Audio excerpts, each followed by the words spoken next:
Alors Sidi El Mehdi Ag Albaka, je rappelle que vous êtes le directeur de la station régionale ORTM Kidal. Vous étiez à Kidal le 25 avril.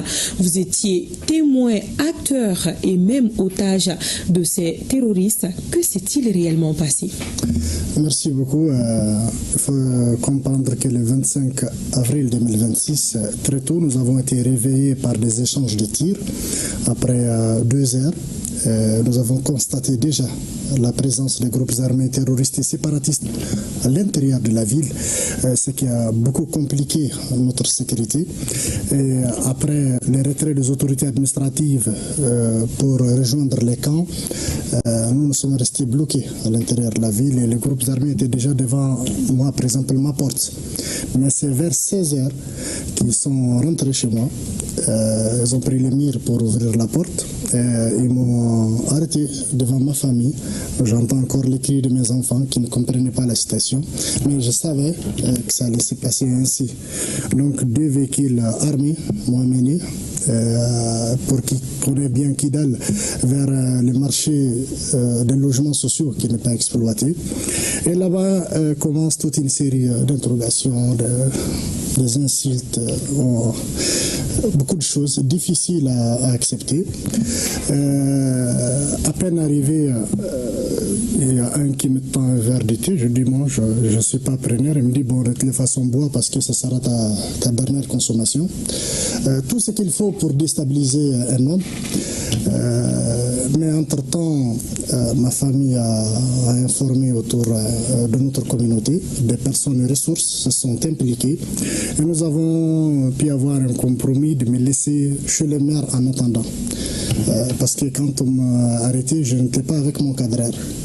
Bon, étant chez le maire de Kidal, que je remercie de passage pour l'hospitalité, j'ai cherché mon cadreur jusqu'à ce que je l'ai récupéré.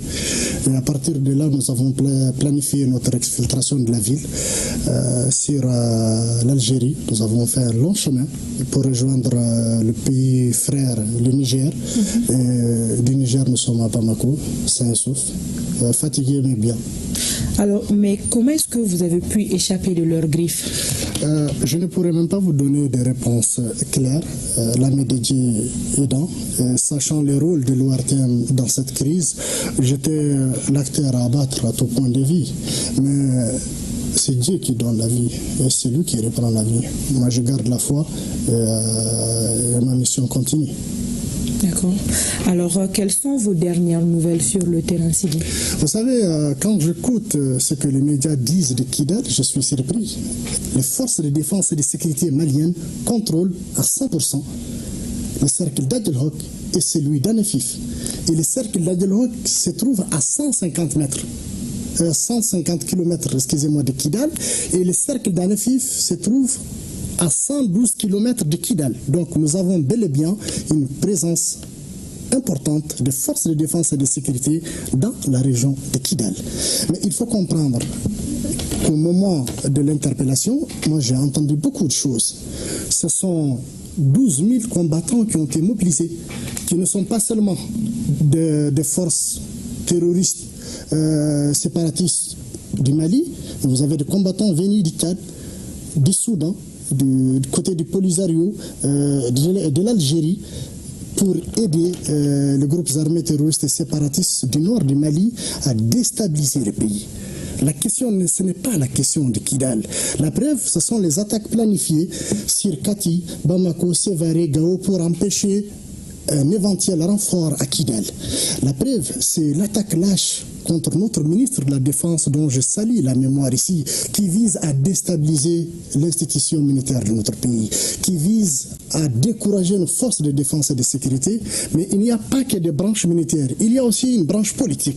J'ai entendu le nom, un imam connu à Badlabougou, logé en Algérie, son nom est revenu plusieurs fois là où j'étais, un politicien malien qui s'est affiché il y a quelques jours avec des prisonniers de notre pays aux mains du JNIM, a été cité plusieurs fois. C'était un plan international avec des mains extérieures qui visait à déstabiliser totalement le Mali et installer ces 2 hommes à la tête de notre pays. Mais pire, les plans prévoyaient aussi d'organiser des attaques contre les populations civiles, notamment du nord, notamment à Bamako, faire de l'amalgame aux Touaregs, aux Arabes, aux Peuls, aux Dogons, aux Soreilles, pour pousser les populations à se révolter et à faire du Mali une sorte de Somalie.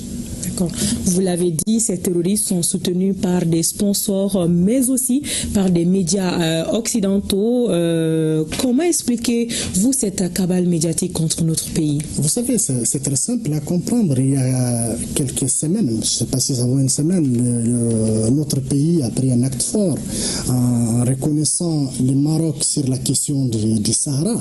Et il y a des pays qui n'ont jamais accepté cette pilule qui les a chassés de notre pays.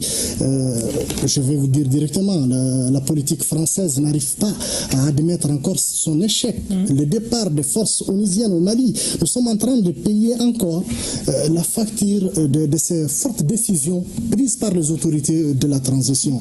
L'échec de l'accord d'Alger, aujourd'hui, vous avez écouté le président algérien qui l'a dit, la solution malienne est à 90% algérienne, mais qu'il arrête de rêver, c'est un problème malien, et la solution ne pourrait être que malienne, mais pas de cette façon-là.